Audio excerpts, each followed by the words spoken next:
Graham, a human hero, is fighting Veltal Velvet Velsvault, a powerful demon lord, in a magical world called Almieth. Humans in Almieth have a limited lifespan, while demons can cheat death and come back to life. This gives the demons a huge advantage. However, Graham has a special sword that can hurt even immortal beings. In a fierce battle, Graham uses this sword to strike Veltal so hard that the demon lord can't come back to life, even with his cheat. This unexpected victory could change the war's course and give the humans a chance to defeat the immortal demons. Veltal couldn't help but praise the hero for defeating him, but he was still salty about losing to Immortal, so in his final moments he swore that he would return to get his revenge, and with that, he vanished from the world.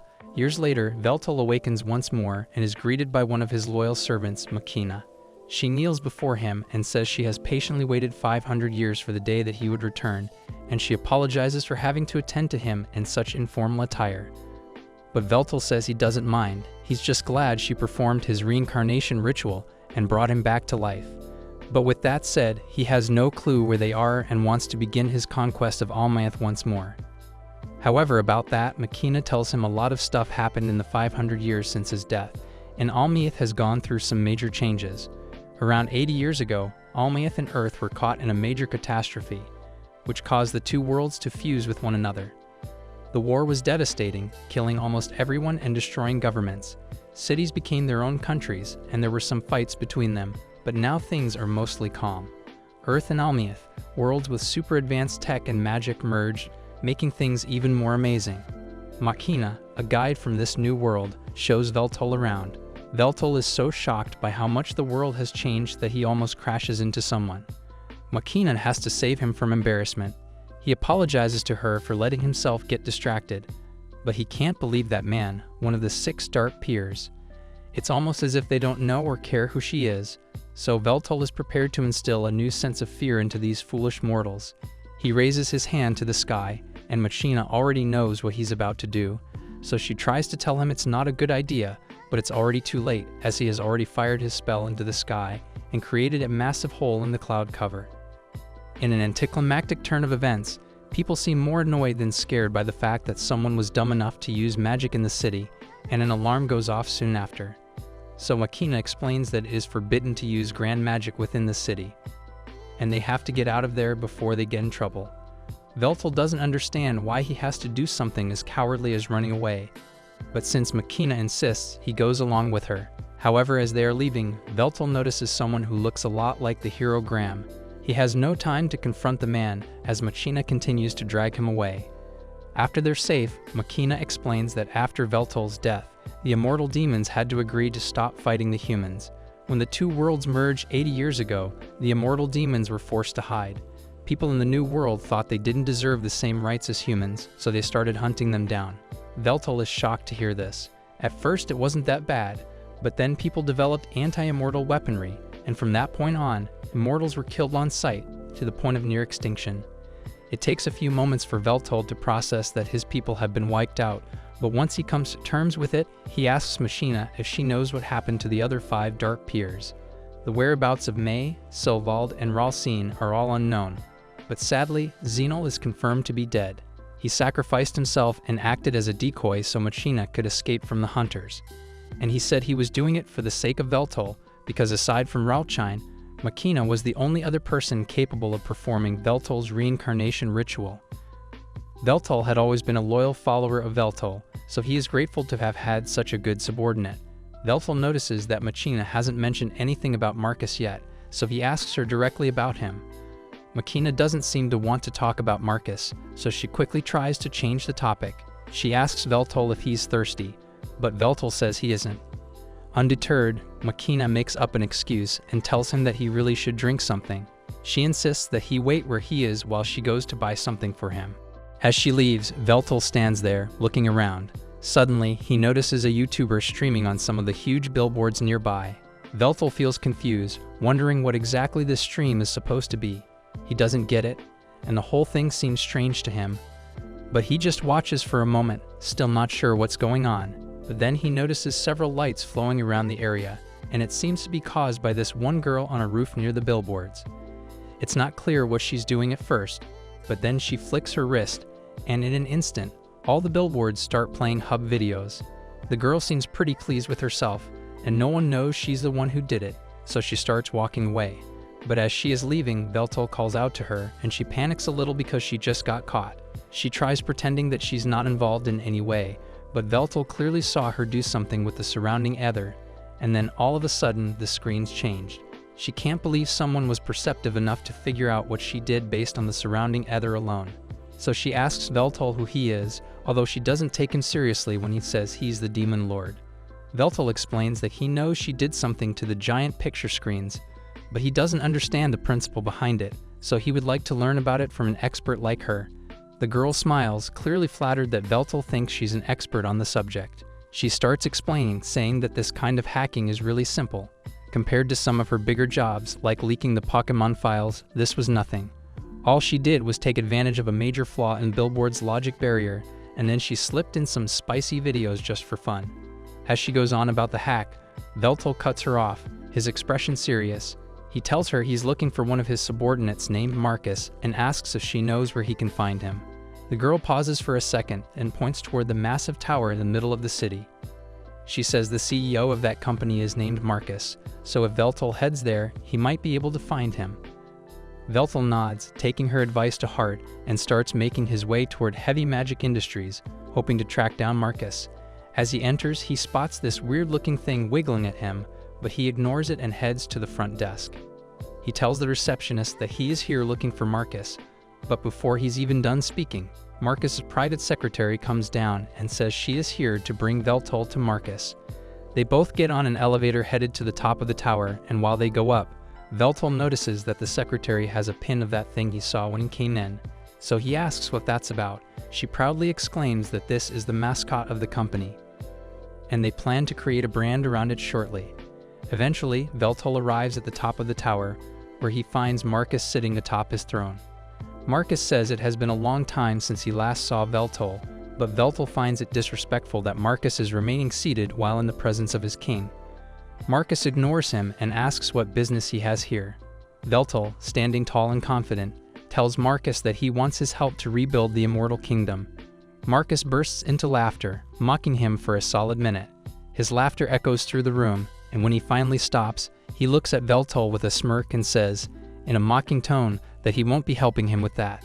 Veltol feels his pride wounded by the insult, his anger rising. He gets ready to teach Marcus a painful lesson in respect, his hands already forming the spell he plans to cast. But before he can make his move, Marcus's assistant, a woman, strikes him with a blade, forcing him to dodge quickly to avoid being hit.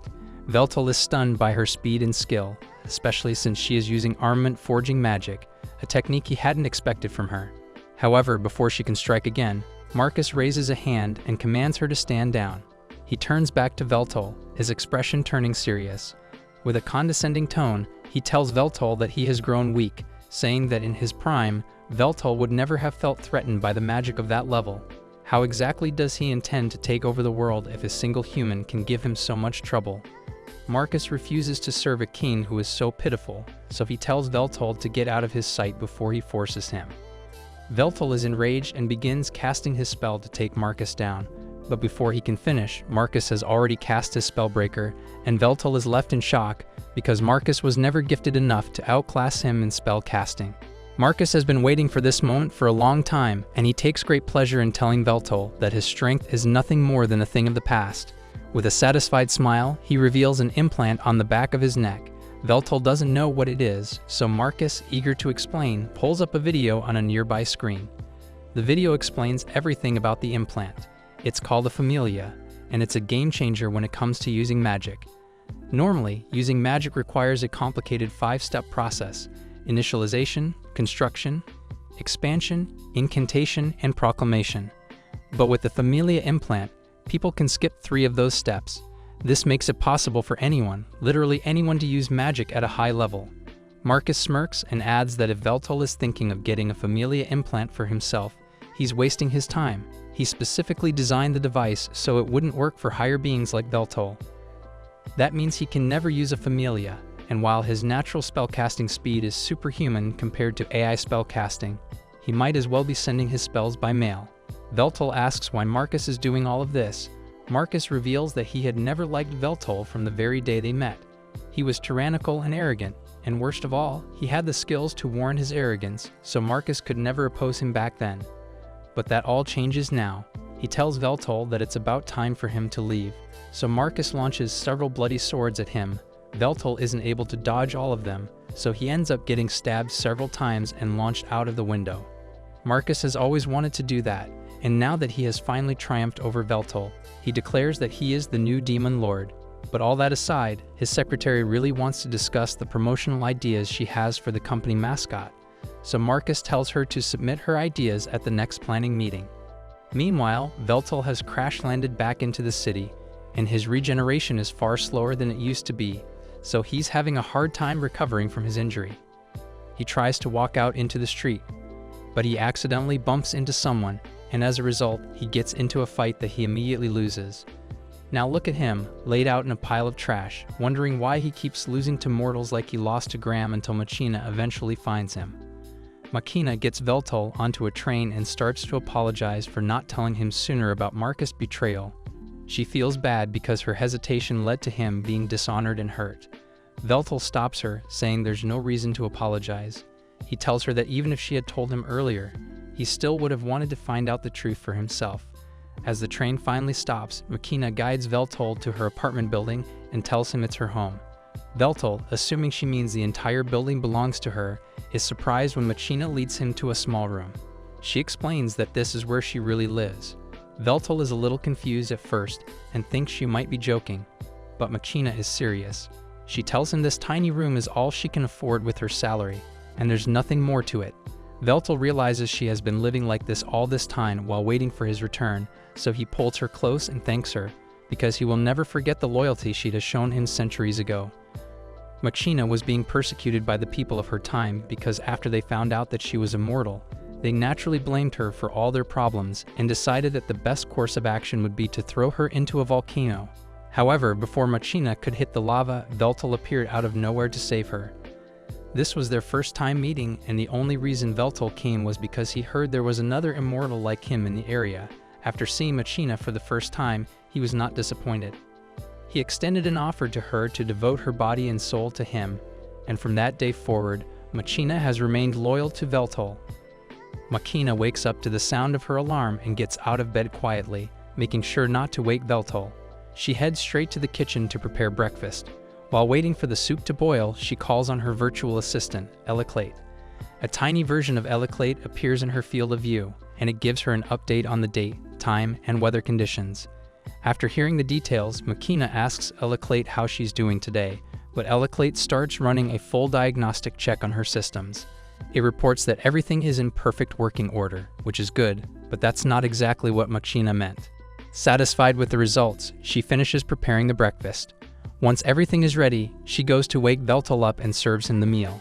Veltol looks at the food, not recognizing what it is, but as soon as he smells it, he knows it's going to taste amazing. He picks up the chopsticks to try it, and sure enough, he loves the food Machina made for him, and hearing it makes her extremely happy. Once he is done eating, Veltol asks if Machina knows the location of any other immortals, and she does know a few other immortals who managed to escape the immortal hunts. But recently, immortals have been going missing, and Machina has even lost contact with two of her close aides, Warner and Pomwak. She hopes they just went into hiding, but with no way of contacting them, she can't be sure. Veltol asks if immortal hunts still happen, but she answers that the hunts actually ended decades ago. The hunts were started by Marcus to secure his position at the top, and now that he has all the power, he has no reason to continue. The resentment people had towards immortals has also dwindled over the years, so it's not particularly dangerous to be seen outside. After Machina's aides went missing, she went to their apartment to check up on them, and the place was a mess. So she assumes a fight happened, but the only clue she could find was this note with the words "Immortal Furnace" written on it. As Veltol reads the message, he reaches for his cup of tea, but suddenly, a sharp pain shoots through his body, making him flinch. The pain is so intense that he spills the tea everywhere. He quickly realizes that he still hasn't fully healed from the injuries he took the day before. It isn't just his wounds that are still hurting. It feels like everything about him is weaker than it was before. His regeneration isn't working as fast, and even the magic he used to be able to cast so easily doesn't have the same impact now. If he were at full strength, that spell he used when he first arrived would have been much more powerful.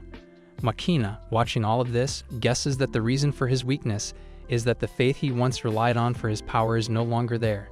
That faith, which helped fuel his strength in his prime, is gone, and without it, Veltol isn't the same as he once was. As of now, he's only spoken of in history books without recognition. Veltol's powers will never truly return to him, but he thinks that should be easy enough to solve, as he just has to make himself known once more. With that said, he tells Makina that he wants to head out and explore the surrounding area, since sitting around all day would be bad for him. So Makina suggests that the two of them should go shopping out in the city. The first thing they should do is get Veltol a set of good street clothes. They enter a store, and Makina asks Veltol to step onto a platform so the machine can take a 3D scan of his body. She apologizes for having to stick to cheaper clothes because of her budget, but Veltol reassures her that he doesn't mind at all. He says his natural beauty would make anything look good on him. After the machine finishes taking his measurements, Makina asks if he has any clothing preferences. Veltol, unfamiliar with the fashion of this era, says he doesn't really know what's in style, so he leaves the decision to her. Makina, not wanting to choose her own, decides to ask her virtual assistant, ayakacutie, to pick the most practical and cost-effective option for him. After a few moments of processing, ayakacutie suggests a tracksuit. Makina hesitates at first, unsure if that's the right choice, but when Veltol sees it, he immediately loves how it looks. He is especially intrigued by the unique design on the back, which only adds to his excitement. Makina explains it's an old language used by the people who used to live on this land, and the symbols on the jacket spell out Demon Lord. Since Veltol seems to like it, she takes the tracksuit for him and walks out of the store, but before she leaves, he gets her attention because they haven't paid for it yet. However, Makina explains that all transactions are performed automatically. After that, they have some food at a fast food joint, and while they are sitting together, Veltol asks Makina what it's like to have a familia installed. Marcus' betrayal aside, the familia is without a doubt a revolutionary device, so he is curious about it. Makina explains that it is really convenient since it not only allows for easier use of magic, but it can also be used to gather information, go shopping, or even communicate. Before familias were mainstream, people had smartphones to do these things, but it was really inconvenient to have to hold them.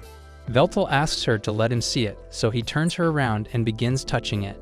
Makina is a little startled at first, but she's actually really enjoying this, so much so that her familia has to warn her that her heart rate just spiked. Once he is done inspecting it, Veltol asks her if it isn't uncomfortable having the familia installed in the nape of her neck, and while it felt strange at first, she got used to it. Once it became illegal for companies to stream ads straight into people's heads, it's difficult to live daily life without one of these. But at the same time, having a familia doesn't necessarily make your life better, as shown by her current living situation. As they walk home, Veltol makes a declaration that he will get a job. Makina is taken aback and tells Veltol that he doesn't need to do something as lowly as working. Her living conditions may be suboptimal right now, but she assures him that she will provide a better lifestyle for him. She says she will just pick up more shifts or maybe even get 2 or 3 more jobs, but Veltol interrupts her and says that times have changed. He's no longer the omnipotent god he once was, so he needs to adapt to the current circumstances. And most importantly, he wouldn't feel right if he just sat back and did nothing while Makina worked to provide him with food, clothing, and shelter. Without his duties as king to occupy him, he would need to take up labor. But that does not mean he has given up on conquering the world. He asks Makina if she's willing to continue to serve him, and Makina swears to be by his side for the rest of her life. Later that day, Veltol is getting ready to head out to look for a job, but Makina stops him, insisting that she won't let him go alone because she's worried about him. Veltol tries to reassure her, telling her that she can't come with him since she has her own job to take care of. Makina, however, says she can just call off work for the day to accompany him. Veltol firmly refuses, reminding her that if he doesn't find a job, he'll have to rely on her income. He says she can't afford to skip work just for him. After a moment of hesitation, Makina reluctantly agrees to let him go alone. However, for his safety, she hands him a small device, which has a little bit of money loaded onto it in case of emergencies. The device also has an emergency contact feature.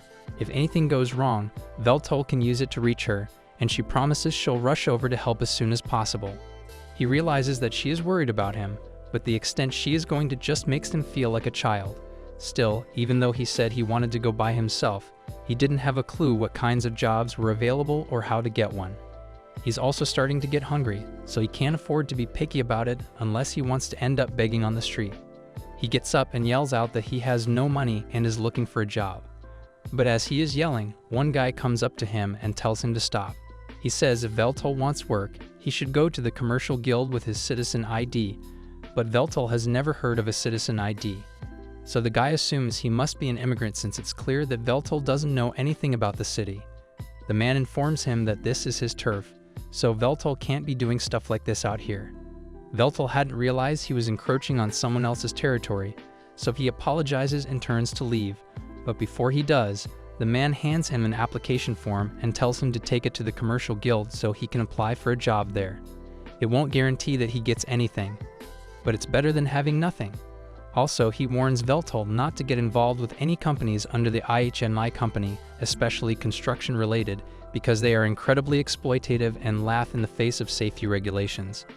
Veltol takes the man's advice and thanks him before heading to the commercial guild to look for work. However, when he meets the interviewer, things don't go as he hoped. The interviewer takes one look at his application, which lists skills like wide-scale annihilation magic, dungeon creation, and leading a nation 500 years ago, and the man's reaction is less than impressive. He calmly sets down Veltol's application and tells him there are no positions available for someone with his qualifications. On top of that, because Veltol doesn't have a familia, he's not eligible to be hired at all. Veltol, feeling down and discouraged, returns home later that day. He's frustrated and depressed, not sure what to do next. He lies down on Makina's lap, feeling lost, and asks her if he's really just incapable of doing anything in this world anymore. But she assures him that he is still superior to everyone else, so she tells him he should just let her do the work from now on.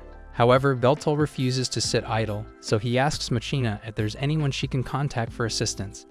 Now that she thinks about it, there is someone she can call. Veltol is surprised that Makina actually has a friend in this era, but Makina wouldn't exactly call the person a friend. They do go shopping together, eat, play, and sleep over sometimes, but that's about it.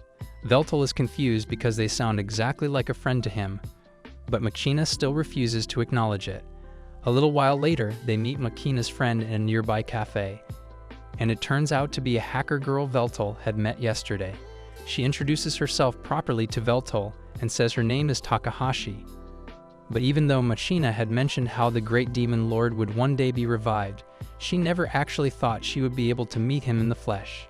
She starts poking Veltol to make sure he is real, and Makina yells at her not to be disrespectful, but Veltol says it's fine since he is the one asking her for assistance here. Veltol is curious about how Takahashi and Makina met, so he asks them. Takahashi starts to explain that she met Makina on a do-one site, but as she notices the look on Makina's face, she quickly realizes that mentioning Makina's search history might not be a good idea. She quickly tells Veltol to forget she said anything about it. Just then, Veltol notices the familia on Takahashi's neck and reaches over to take a closer look. This startles Takahashi at first, but she doesn't stop him, letting him finish his inspection. Veltol then apologizes, saying he didn't mean to scare her.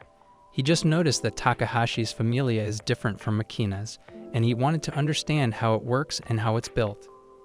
Takahashi is surprised that Veltol can figure all of that out just by touching it, so Makina explains that Veltol has a special ability called the Sage Eye. This ability lets him sense the flow of mana in any object he touches, which helps him understand its composition and structure.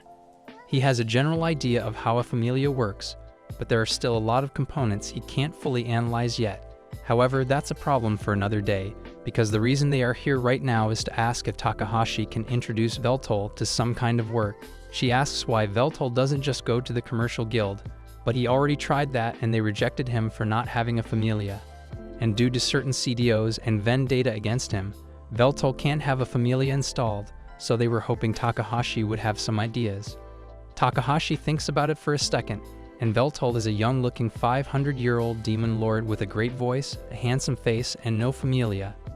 Yeah, there's only one clear option available, so it has been decided that Veltol will become a streamer. Takahashi explains that streamers post videos of themselves doing stuff online, for which they receive money from ad revenue or donations. She even has some leftover equipment from when she used to stream, although it will be a little outdated. But if he becomes popular, he can just buy new equipment for himself. Makina says she is firmly against the idea of Veltol becoming a streamer because the job is extremely unstable and risky. She thinks it would be much better if he got a reliable job like flipping burgers, but Takahashi thinks this could be a great opportunity for him. Veltol has a great voice, great looks, and an incredible aura, so he fits all the markers for becoming a star. And when she puts it like that, Makina can't deny that Veltol is charming, but she still isn't sure this is a good idea. There are some games he wouldn't be able to play without a familia, but he could always just stick to the games that still use physical controls. And most people don't even watch because of the game anymore, they just watch to see Veltol do stuff. Makina asks him what he thinks about all this, and given the fact that he doesn't have many options available to him, he agrees to go along with Takahashi's idea. Later that day, Makina decides to take a bath while Veltol sits nearby and does some research on the internet in this world. It doesn't take him long to understand how it works. He realizes that the internet makes it possible for people to spread information faster than anything he's ever seen before. However, he also notices that most people just watch cat videos or waste time doing things online that aren't very productive. Veltol figures that with this kind of access, it will be easy for him to influence the public and get them to support him. Just as he's thinking about this, Makina finishes her bath and walks out of the bathroom completely naked. When she realizes what happened, she quickly gets dressed and apologizes to Veltol, feeling embarrassed. She explains that she has lived alone for so long that she just got used to walking around without thinking about it. Veltol, however, tells her that there's no need to apologize because he actually thinks her body is quite beautiful. Even so, he adds with a smile that he still thinks his own body is better. A couple of hours later, Takahashi arrived at Makina's house with all her old equipment so she could help Veltol set it up. And once it's done, she hands him the controller so he can try out some games. She tries explaining the controls to him, but Veltol tells her there's no need since he already knows exactly how it works. Something like this is much easier to analyze than a familia, so he starts scrolling through the game library and selects Bloodborne.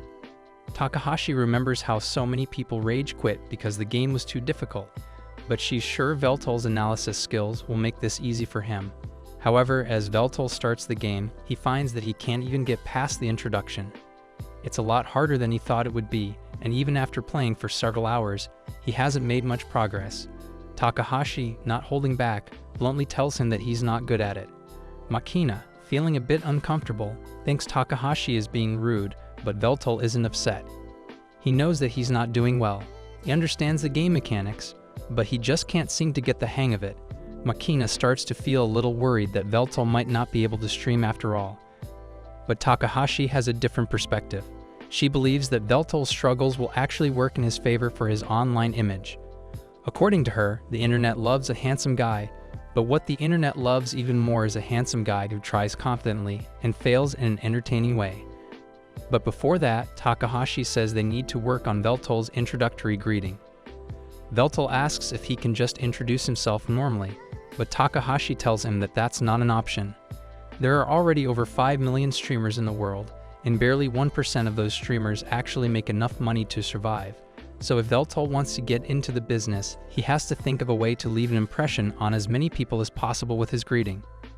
Takahashi seems to think the greeting is a really big deal, so Veltol asks Makina if she has any ideas on what he could use as a greeting. Makina thinks about it for a second, and she thinks it would be best if he just adapted one of his warden declarations and used that.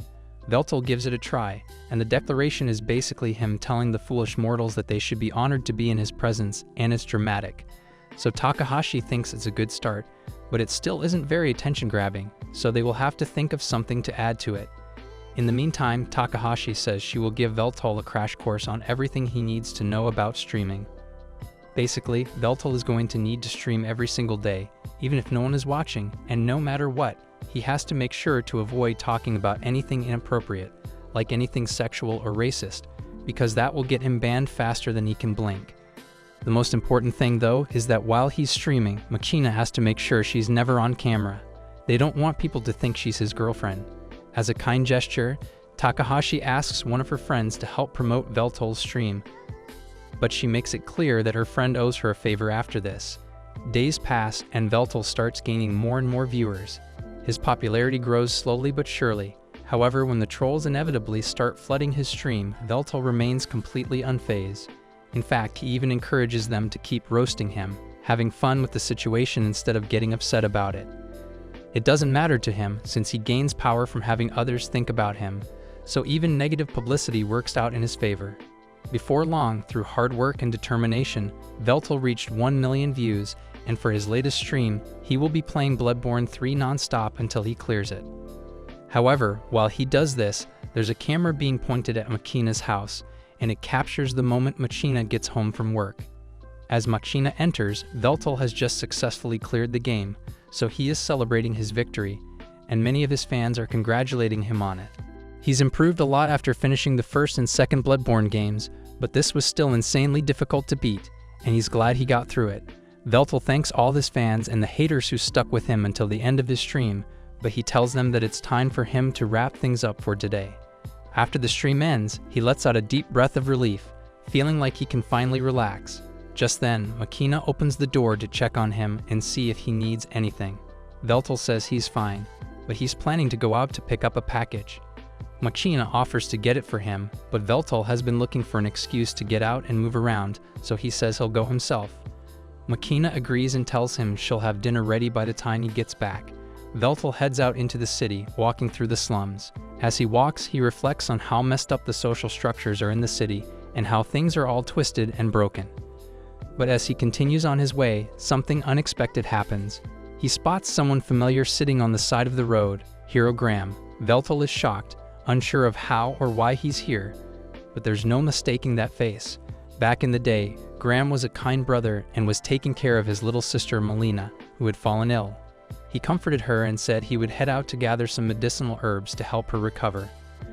But as he was about to leave, his father called out to him and handed him a sword. He had heard that there were monsters active in the forest, so he wanted Graham to take the sword so he could protect himself if he ran into anything dangerous. His mother is also worried about his safety, so she says a small prayer for him before he leaves, and Graham thanks both of them for their consideration. He went out into the forest that day and the herb gathering went smoothly. But as he was returning home, he ran into an army of lizardmen under the leadership of Zinol, one of El's generals. Veltal is surprised to see Graham sitting there, and as he looks at him, he remembers what happened in the past.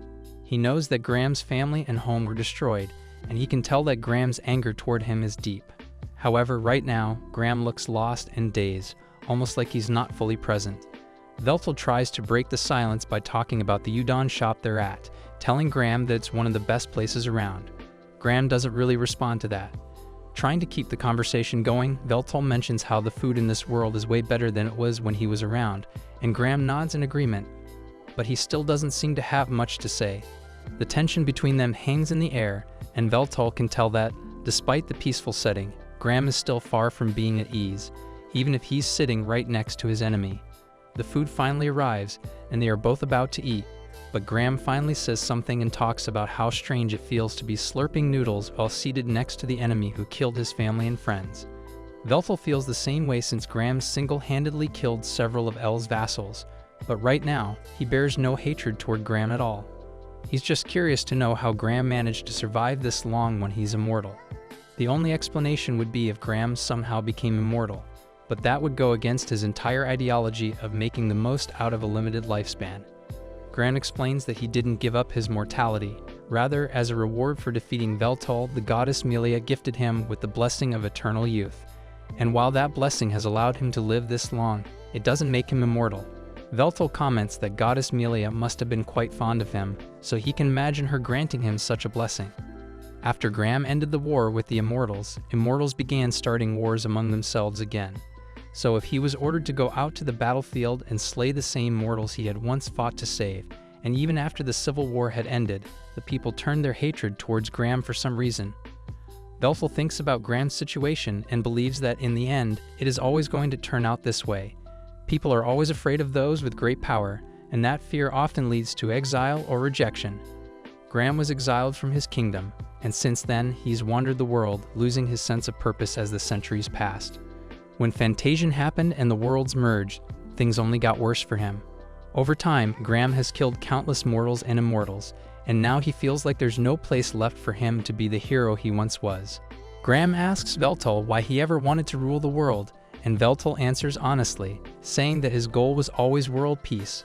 Veltal explains that immortals can become immortal in different ways, whether through phoenix rebirth, curses, or blessings, and that, aside from a few rare cases, every immortal was once mortal.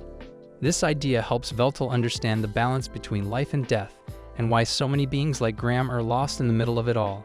Still, mortals constantly ostracized and persecuted immortals because they were different, and the immortals were no better because they did the exact same thing to the mortals. The lesson Veltal took from this was that no matter what you are, people will always hate and fear that which is different. So he believed that the only way to bring about world peace was to stand at the top of the world and rule it, to make sure no one had to suffer such persecution. Graham doesn't believe peace through world domination would work, but he also can't deny that people left on their own will never achieve peace because he has experienced the senseless persecution and wars firsthand. Even so, he still refuses to admit that Veltal is right. So Veltal accepts that Graham will never agree with him. Graham gets up to leave and thanks Veltal for the noodles, but before he goes, he tells Veltal that he is glad he got the chance to speak with him. Veltal gets up to leave as well, and while walking down the street, he notices Takahashi down in an alley, and she seems to be in some kind of trouble. She apparently hired this ogre for a job, but now he's trying to extort twice the pay from her. Takahashi tells him he's stupid if he thinks she's going to give him that much money, but the ogre is totally prepared to beat her up if he doesn't get what he wants. Veltal is surprised to hear that immortal demons are being hunted. A big mean guy tries to hurt Machina, but Veltal stops him. The big guy recognizes Veltal and isn't scared. He wants to fight Veltal again.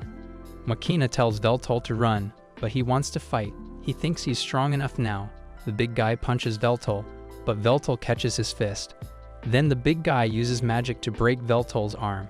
However, with his powers partially restored, Veltal can regenerate his arm instantly and flicks the ogre into a pile of trash. The guy's out cold, and Veltal is honestly disappointed since he was expecting more of a fight. Takahashi comes up to him and asks if he is alright, and Veltal says he is perfectly fine. But he wants to know who that guy is and why he was attacking her. Takahashi explains that he was supposed to be her bodyguard for a big job today, but all of a sudden, he started making ridiculous demands. He didn't know the guy was supposed to be her bodyguard, so he apologized for knocking him out, but Takahashi said it was alright since she just found someone even better. Takahashi needs help stealing something from a big building. She asks Veltal to be her bodyguard and distract the guards. Veltal agrees because he owes her. Takahashi explains the plan, but Veltal kicks down the door before she can finish. He's not sure what to do next, so he asks Takahashi if a special box is what they want. She says yes, but she's confused because he doesn't have a magic group like hers. Veltal explains that he copied their magic trick to talk to her. Anyway, since there aren't that many enemies here, Vil says he will subdue them and claim the cube for Takahashi. But before he does anything, she asks him to make sure he doesn't kill anyone. Veltal agrees to hold back, so before the fight begins, he announces himself using his stream greeting. However, none of the Yakuza members have seen his stream, so it just makes things really awkward. If there are still people who don't recognize him, Veltal is going to have to work a lot harder to make his name known. But for now, his million subscribers worth of power should be more than enough to take these guys down. The Yakuza are still confused about what's going on, but they assume Veltal must just be some crazy guy. So one of them pulls out a magic gun and fires it at him. However, Veltal isn't fazed by this and uses strengthening magic on himself so he can deflect the bullets. Once the Yakuza member runs out of ammo, Phil goes on the offensive and begins knocking the Yakuza members out one after the other with minimal effort. The bad guy with the magic gun switches to a regular gun because it's faster. But Takahashi tricks him into shooting his own friend. Veltal knocks out the last bad guy. They look at the bad guy's gun, which uses special cards as bullets. Takahashi is impressed, but they need to leave before more trouble comes. Just then, a big invisible robot attacks Veltal. Takahashi realizes it's a very expensive robot suit, not something the bad guys would have. This is a serious problem. They need to figure out who sent this robot and why they want to stop them. This is the first time Veltal has ever seen something like this before, and he is eager to test his strength against it. So he begins by firing the magic gun. Predictably, the magic gun does absolutely nothing against the giant mech, but the assailant decides to follow Vel's lead and pulls out a magic gun of his own. But his is a lot more powerful. He tries to shoot Veltal, but Veltal is too quick for him and manages to sneak into a blind spot above the mech. By the time the assailant finally locates and locks onto him, Veltol is already in position and fires a powerful blast of his straight at the mech. At full power, he could have easily one-shot the mech, but while Veltol's blast was certainly strong at his current power level, he knows it was nowhere near strong enough to defeat a foe like the mech. Although that doesn't mean he can't win this fight, because if blasts don't work, he will just have to go for close combat.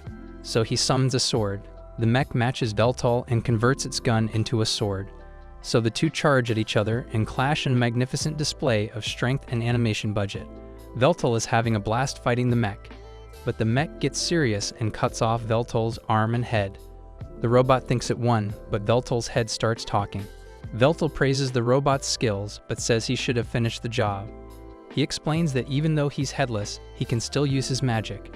Veltol then uses a powerful spell to blow up the mech, killing the pilot inside.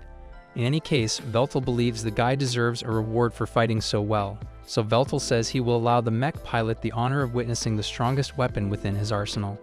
Its terrifying aura emanates as Veltol summons the great sword Vernal, and the mech pilot is so stunned that he can barely move. He's never fought anyone who possessed such strength, and he is completely defenseless as Veltol cuts his limbs off one by one until he falls to the ground with only one leg left. Veltol made sure to avoid hitting any vital organs, so the guy inside there should still be alive, and he plans to interrogate him. But before he does, the guy in the mech sends one final report back to HQ saying he failed to eliminate the target and failed to retrieve the objective. So he will now be executing code 890. And if you're wondering what 890 means, let's just say there was a gun installed in the helmet of the suit to make sure the pilot can't be interrogated. After that's over, Takahashi comes out of her hiding spot, and she's glad Veltol is alright. But it was really freaky to see him get his head chopped off. Although Veltol doesn't seem overly concerned about his injury, he's more surprised by the existence of such powerful weaponry that can boost someone's abilities to this extent. He remarks that this time period is truly terrifying because of the advanced technology and strength that can be wielded. However, Takahashi believes Veltol is actually the more terrifying figure in all of this. She points out that Veltol single-handedly destroyed a Magino gear, which is a highly advanced piece of technology. These gears are powerful enough to wipe out entire countries if needed, and the one Veltol destroyed was made by Marcus's company. Takahashi also knows that the Yakuza would never have been able to get their hands on such a suit, so she's starting to worry that this mission might be more complicated than she originally thought. Despite all the chaos, Veltol is still curious about the cubes they've been pursuing. Takahashi explains that the cube is actually a storage device, and her client is after the information inside it, not the cube itself. Takahashi says they can take a look at the data if Veltol wants, so she pulls out a cube reader and places the cube on it.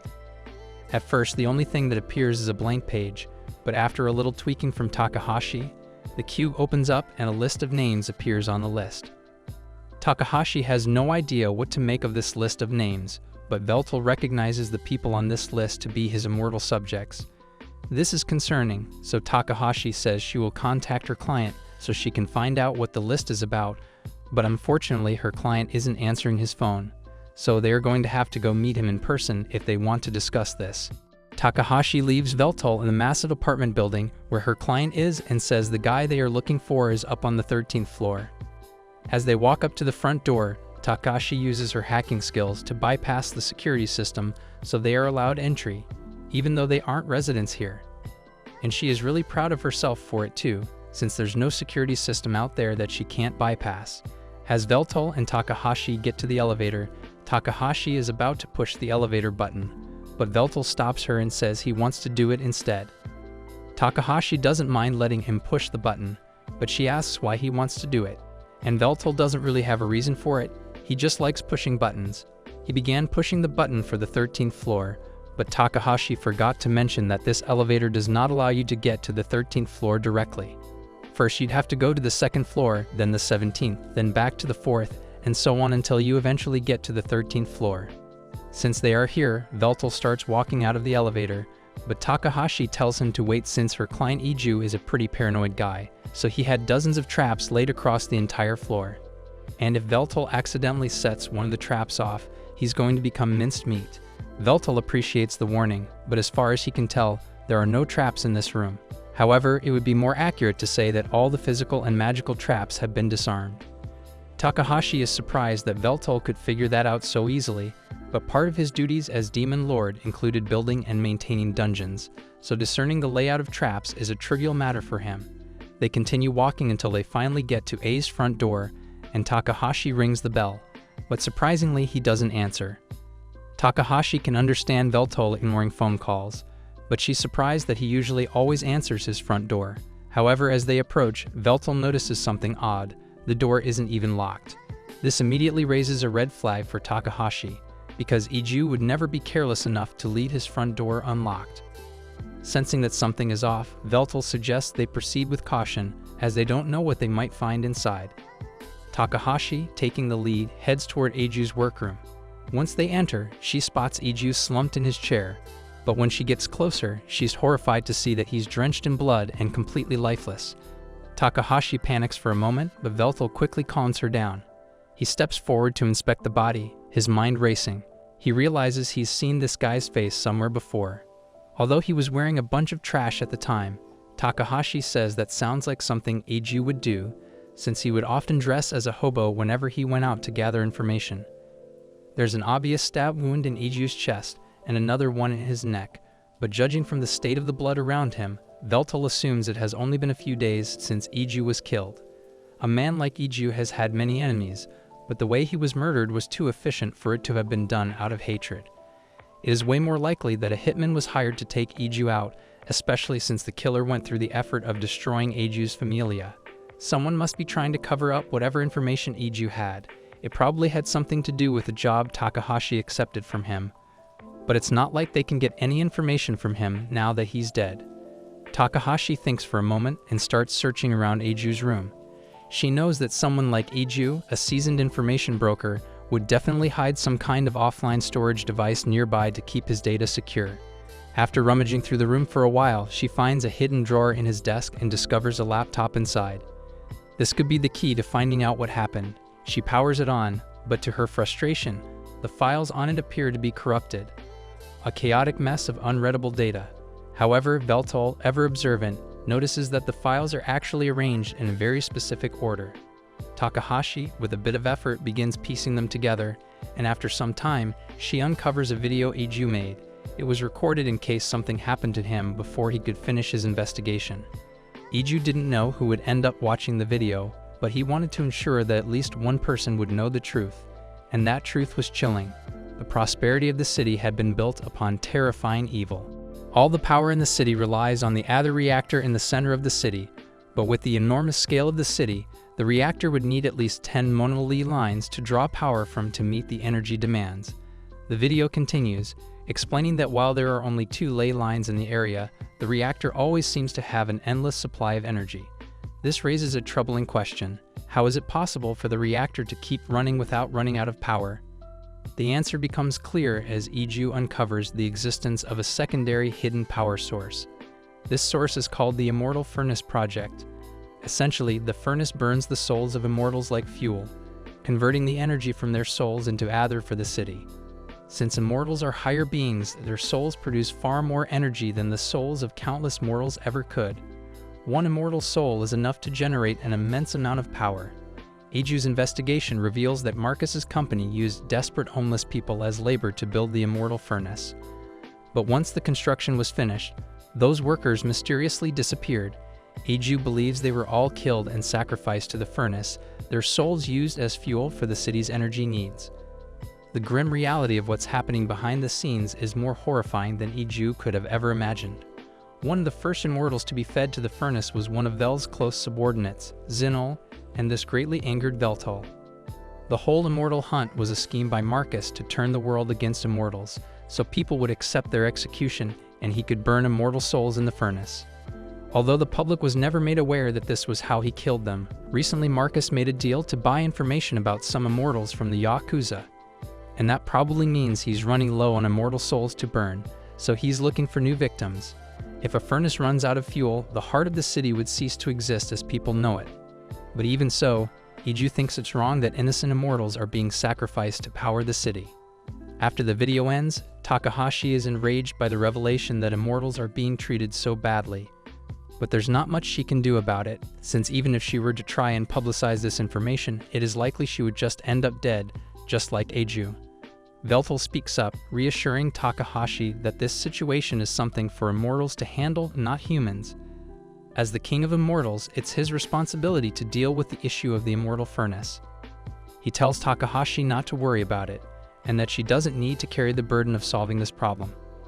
For now, their immediate concern is Eiju's death, and they agree to inform the city officials so that Eiju can receive a proper burial and be treated with the respect he deserves. Machina looks in the fridge to see if there's anything new she can make for dinner while she waits for him to come back. But when she opens it, she finds that it's just the same old food, nothing has changed.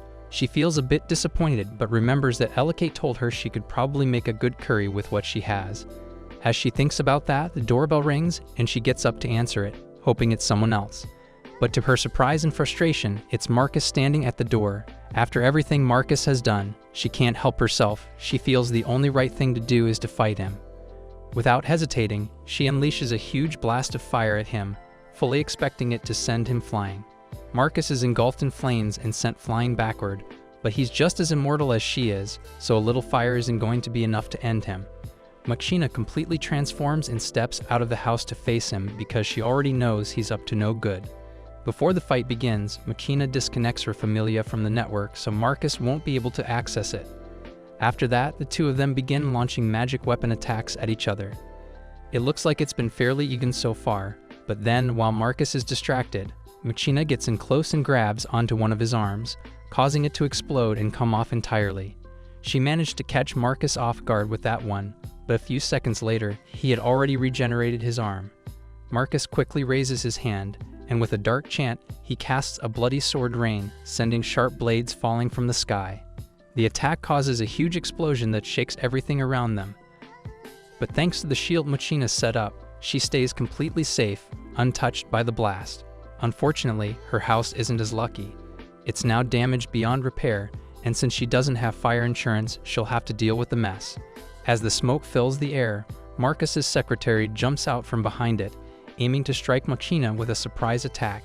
However, Machina is too fast, and before the secretary can land a hit, she slashes through nothing but an illusion, leaving the secretary to slice the empty air in front of her, confused and angry. Machina had expected Marcus to be too cowardly to come alone, so she prepares a spell to burn the secretary to ash. However, before she can complete it, Marcus calls out, "Codebreaker," and all of a sudden, Machina's familia stops working. This leaves Machina disoriented, so the secretary takes advantage of the opening and stabs Machina through the chest while she's distracted. Machina collapses to the ground, and she isn't getting back up anytime soon. Now that the fight is over, the secretary scolds Marcus for acting so recklessly, since Machina could have easily killed her back there, and all this fighting could have been avoided if Marcus had simply disabled Machina's familia from the start. As the two stand over Machina's motionless body, Machina glares at Marcus, but Marcus actually enjoys it because he loves seeing Machina in such a pitiful state. Machina asks him what he did to her, so Marcus explains that he simply shut her familia down. Machina didn't think it would be possible for him to do, since she disconnected her familia from the internet before the fight started, and normally, she would have been right. Marcus has a special familia, a new kind that's way better than the normal ones. All the normal families have a secret way to control them, and as the boss of IHMI, Marcus can control every familia in the city. He can turn them off whenever he wants, so no one can beat him. He's the fastest at casting spells and can shut down anyone else's familia, so he thinks he's the strongest person in the world. But Machina doesn't get why Marcus wants to be the strongest so much. There's nothing good that comes from it. But Marcus has his reasons. He wants to become the new demon lord, and he doesn't intend to achieve that status through brute force like Veltal did. In this era, all you need is information and technology. So if you control those, then you control the world. However, controlling the world from behind the scenes would be too boring for someone like him, so he intends to absolutely dominate the world far more than Veltal ever managed to dominate during his prime. Just then, the secretary reminds Marcus that they didn't schedule any time for a monologue, so they are running late for his next appointment. Marcus decides to wrap things up here quickly, so it's time for Machina to become fuel for the immortal furnace. By the time Veltal and Takahashi return home, they find the entire place destroyed, with no traces of Machina whatsoever. All that's left is a burnt game controller. Veltol is really sad because Machina was his best friend. He's so upset that Takahashi has to ask if he's okay. They know they need to do something, so Veltol asks what happened. People online are saying there was an explosion, but no one really knows what happened. Veltol wishes he could find Machina, but they can't call her. So Takahashi tries to find another way to locate her. It's going to involve the drones. Since this place is a slum, there aren't a lot of security drones passing through, but there are a lot of delivery drones, and those drones have cameras on them. So all she needs to do is hack into their systems and take a look at the video data. Within a few moments, Takahashi gains access to the drone systems, and from the video feed, they can see the battle that took place here, and that Marcus was the one behind it. They can't tell what Marcus is saying, but after defeating Machina, he and his secretary take her and drive to a restricted section of the city reactor. This means Marcus wants to use Machina's power to run the city. Veltol thanks Takahashi and starts going to the reactor. But Takahashi tells him to stop and think. She understands why he wants to save Machina, but the reactor is very safe. There are many robots guarding it, so Veltol can't go alone. Takahashi can help him get there, but she's not a good fighter. They need someone strong to help. Veltol doesn't have any friends left, but he can think of one person who might help. Veltol later goes to meet with Graham, and at first, Graham wants nothing to do with him. But when he sees the proud Veltol kneel before him and ask for help, he decides to at least hear him out. Veltol explains everything he has learned about the city's Aether reactor, and Graham, who always suspected that something wrong was going on there, is now absolutely appalled by the despicable nature of the project. Veltol pleads with Graham to assist him in storming the reactor because he knows he cannot save Machina as he is right now. But Graham seems more annoyed than sympathetic. Veltol's subordinates killed Graham's family. Veltol himself waged dozens of wars and killed millions of people, and now he is bowing his head to his sworn enemy just to save the life of one immortal woman. He finds this to be utterly shameless. Graham does not like the fact that this city is built upon the deaths of innocent people, but at the same time, that reactor is the heart of this city. So if he were to agree to help Veltol destroy it, then the entire city would be plunged into darkness, and the lives of millions of people would be ruined. Veltol asks Graham if he really believes Veltol is willing to ruin everyone's lives just to save one person. But Veltol laughs, not taking the idea seriously. He's not a fool. He's carefully thought through all the consequences of his actions. He isn't just trying to save Machina. He wants to fix the problems in the city too. But right now, he doesn't have the power or the allies to make that happen, so he has no choice but to ask for help from someone he used to call an enemy. Hearing the confidence in Veltol's voice, Graham stands up, feeling like a hero again. However, he makes it very clear that he's not doing this to help Veltol. He hasn't forgiven the terrible things Veltol did centuries ago, and he still remembers every one of them. But there's a kidnapped woman whose soul is about to be burnt, so he agrees to temporarily join forces for the sake of justice, although it still feels strange to be teaming up with the Demon Lord. A little while later, Takahashi manages to find a way for the two of them to get into the reactor without having to go through the restricted area. She leads them to a hidden entrance. Apparently, this was used to transport all the materials that were used to build the reactor, but even if this path will eventually lead them to the reactor. Veltol says they don't have enough time to clear a maze like this. On the other hand, Graham thinks it will be child's play to clear this maze since he has done it so many times in the past. He casts a spell called auto mapping, and within a few seconds, the detailed map of the maze begins to appear in his hand. Veltol has never seen a spell like this before, so Graham explains that it's a unique one he came up with during his time as an adventurer. But that just makes Veltol angry because he put a lot of effort into building those dungeons back in the day, and it turns out Graham was just cheating his way through it. He accuses Graham of having no pride as an adventurer, but Graham says an adventurer's pride has nothing to do with this since his goal is always to get through dungeons as quickly as possible. Graham doesn't care if Veltol's traps and tricks end up being pointless because he has a map to guide them. Takahashi, who's getting really tired of all their arguing, shouts at them to stop and focus on the mission because they still need to save Machina. Hearing this, both Graham and Veltol realize they've been acting immature and childish, so they quickly apologize to Takahashi and promise to take things seriously from now on.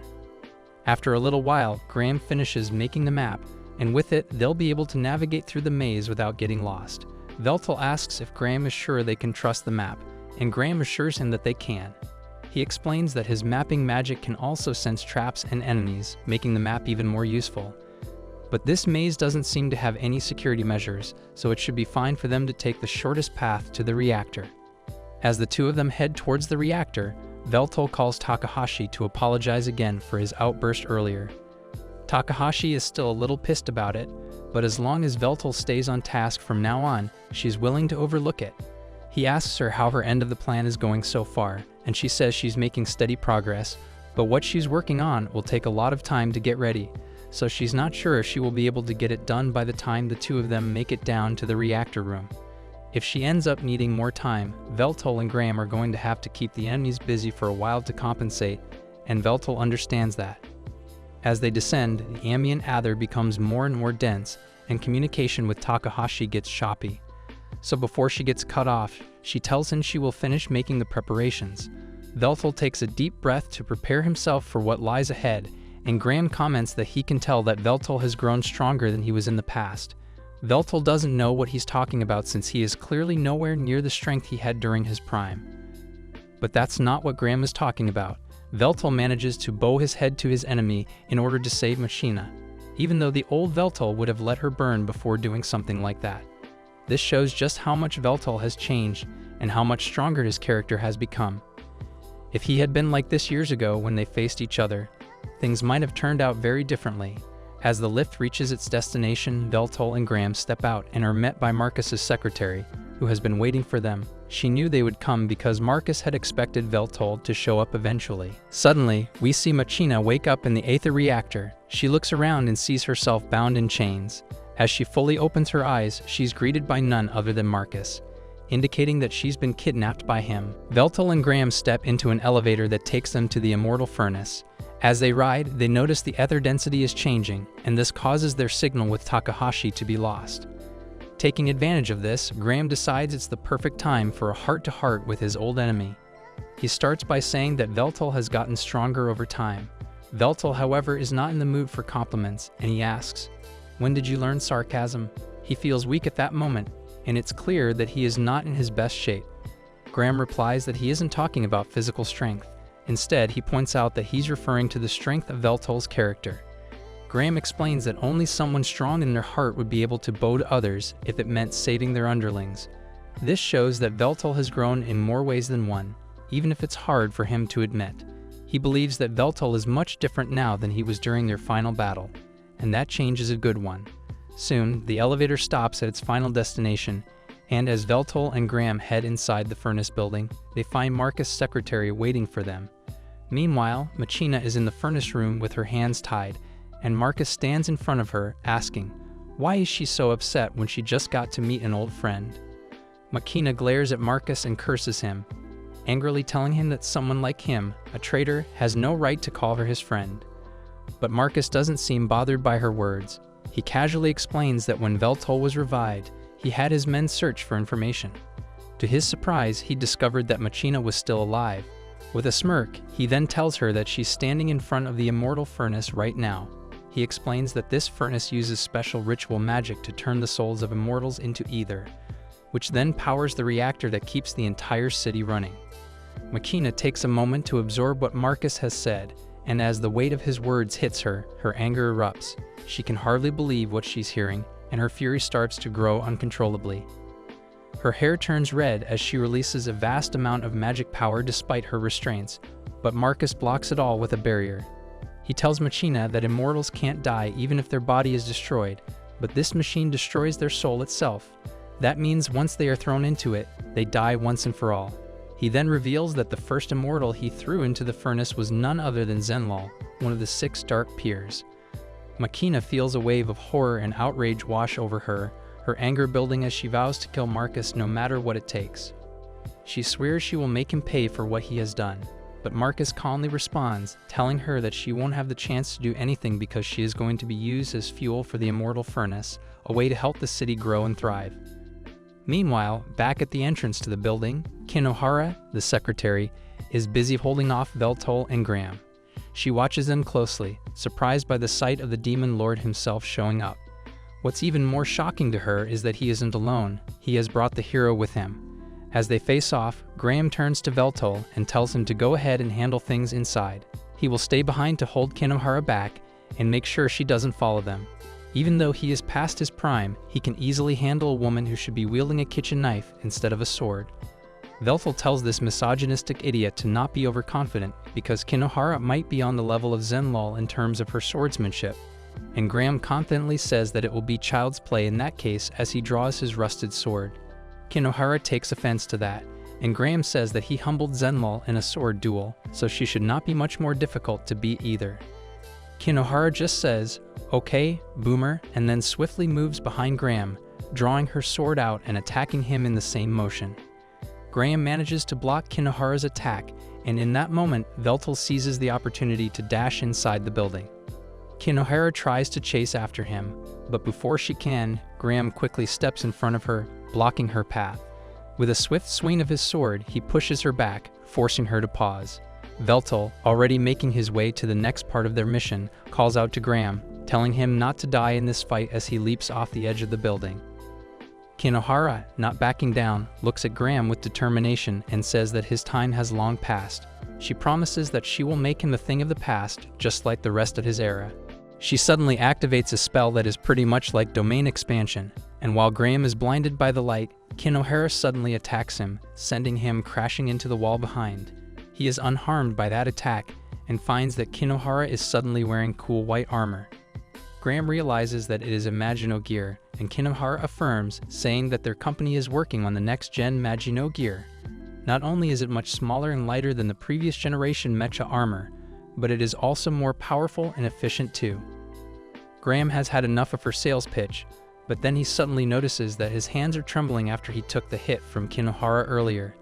Kinohara attacks Graham and pushes him off the building. She says he'll be good test data for new robot suits. Graham tells her to stop talking. Kinohara says his weapons and team are old, but hers are new. Graham tells her to talk after she wins. Kinohara attacks him with lightning, but he blocks it. He suddenly notices a pattern in her attack because she sheaths her sword after the attack, and the white lightning vanishes. As she draws her sword again, the lightning returns, and this time, Graham easily blocks her attack. He says that technology has really evolved a lot from the last time he fought, but it is not enough to defeat him. He kicks Kinohara away, and then remarks that he has seen that she needs to sheath her sword between each attack to activate her power. She says he's good at noticing things, but he needs more than that to win. She charges at him again. Graham keeps moving backward and blocking her attacks. Kinohara changes her strategy and attacks from behind, but he blocks that too. He sees a chance when her sword hits the ground and steps on it to stop her. After that, he uses an earth-based spell to attack her with rock spikes, but she slashes through them and says that this is useless against her. Graham immediately uses ice magic to freeze her, but Kinohara melts that off easily too. She tells him that all his attacks are useless, but he just leaps at her and swings his sword with full power. Kinohara blocks Graham's attack, but he hits her with a fireball. Even though she's hit hard, her armor is still okay. Graham says his old tricks still work, even on her fancy new suit. Kinohara gets angry and attacks him again. This time, Graham hits her. Kinohara gets ready to use her strongest attack and says Graham's old sword won't stop her. Graham tells her that his sword may be rusty right now, but as long as there is someone who needs him to be the hero, it will shine once again. He calls his sword to awaken from its sleep, and one by one, the magic seals on it come undone, revealing its true golden form. Graham tells Kinohara to witness his power, which has defeated even the Demon King, and she charges at him, still confident that she can win. Graham simply activates the golden power of his sword and sends a powerful slash towards her. The entire place is filled with a golden blaze, and when it ends, Graham's sword has lost its power and the golden glow in front of him. Kinohara is on her knees, and he remarks that her armor is really amazing because it withstood a blow from him. Kinohara's armor is gone, and she's hurt. She asks Graham why she lost. He tells her to ask why he won. She says it's the same thing, but he says he won because he's more experienced. He feels good about being a hero again. Kinohara asks if he should go help Veltol. Graham says Veltol will be fine, but Kinohara says Veltol can't beat Marcus. She says Marcus is very strong and Bilal can't fight him without his team, and even she can't without her robot suit. Graham just laughs at this and tells Kinohara that she is underestimating the demon lord if she thinks he went after Marcus without a plan. He then suddenly remembers that he is probably the only living person in the world who has seen Belle's trump card, and if Marcus sees it, he will probably piss his pants and cry like a little. Kinohara doesn't understand what Graham means, but he assures her that Veltol will win the fight. She isn't happy with his answer and then asks if he plans to kill her. Graham replies that there's no need for that, as she's in no condition to fight. His only job, he says, is to make sure Beale can get to his girl. Suddenly, someone attacks them from above. Graham reacts quickly, noticing the attack just in time. He creates a magic barrier, shielding himself and Kinohara from the strike. As the mechas descend, Kinohara is shocked to realize that they belong to her company. Graham realizes that they are trying to get rid of them both, and he gets up to fight them and save the day yet again.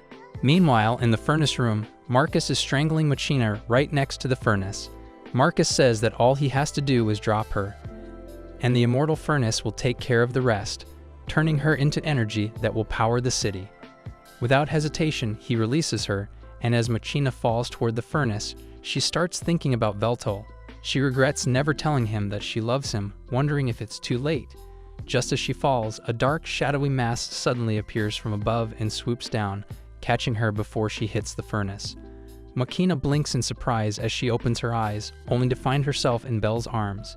He tells her softly that he's here to save her, reassuring her that she's safe now.